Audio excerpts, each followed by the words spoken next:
6 pa nga lang ng umaga ay nagising na nga kami. Kasi nga ay tambak na naman nga ang labahin at kailangan na nga naming maglaba. Napakabilis nga naman kasing dumami, akala mo nga ay nanganganak. Ay ewan ko ba kung bakit basta din namin pwedeng tumambak ay bakit labahin pa. Ay baka kung sakaling pera nga yan ay natuwa pa ako. Kaso hindi. Nanghiram muna kami sa kapitbahay. Eto, nanghiram muna kami at wala kaming gagamitin. Ang dami ng labahin. Nanghiram nga muna kami ng washing sa kapitbahay. Kasi naman, tingnan nyo naman yung washing namin. Isang perma na lang ni San Pedro ay bibigay na.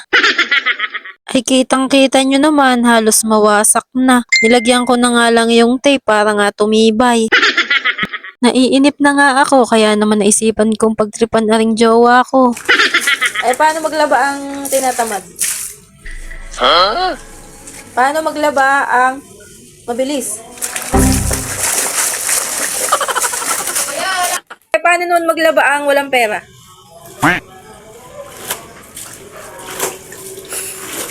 Ang madaming pera, paano maglaba?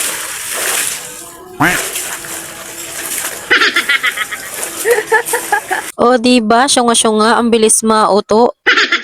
Kung titingnan mo nga ay parang napakasipag nga ng jowa ko. Pero wag ka at nakailang utos na bago kumilos. Daig pa nga niya ng pako, kung hindi pupukpukin, hindi babaon.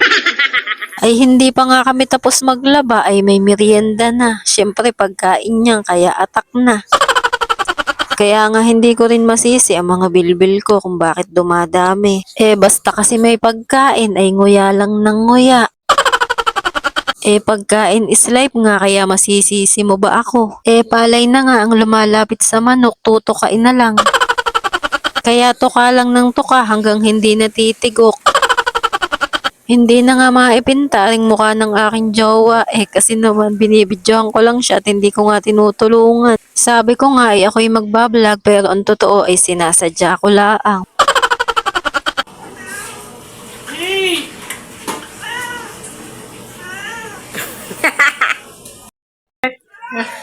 Matapang ka na, ha? Maya-maya nga ay nakita ko nga mamahinga na nga aring aking jowa. Ay pagod na nga daw siya agad, unti-unti pa nang nalalabhan. Ay hindi nga ako papayag, kaya pagod kong pagod. Minsan na nga lang mautusan, nagpapatama pa. May bawal lang ka pa. Mamaya naman, hindi lang ako pahingain. Galit ka? Hindi, nagpapaliwanag lang. Ala kay galit kay. Habang nagsasampay nga ako ay napansin ko nga aring damit ng aking jowa. Ay hindi ko nga alam kung bakit sinusuot pa ay gulagulanit na. Akala mo nga'y walang damit ay ayun nga at hindi na nga magkasya sa drawer niya. Ganun nga talaga siguro kapag tumatanda na kahit sira-sira na pagtsatsagaan pa. Pinakita ko nga sa kanya ay ayun at ako'y nilakihan lang ng mata. Sinabi ko ngang idilat pa at baka may ilalaki pa. Habang si jowa nga ay nagpapahinga ay ako pala ay napatakan ng panungkit. Ay ewan ko ba't sa dami-daming papatakan ay ako pa ang napili.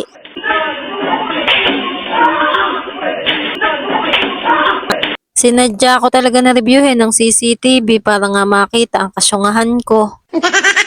Tinitingnan nga lang ako ng jowa ko at siguro ang nasa isip niya ay deserve mo yan. Dinadaan ko na nga lang sa tawa dyan pero nasaktan talaga ako, di lang halata. Hanggang dito na nga lang muna ang aking mini vlog at ako'y tinatamad na. Gusto ko ngang magpasalamat sa mga nanonood ng aming vlog kahit wala namang kakwenta-kwenta ay panonood nyo pa din. Kaya naman mabuhay nga kayo hanggang gusto nyo.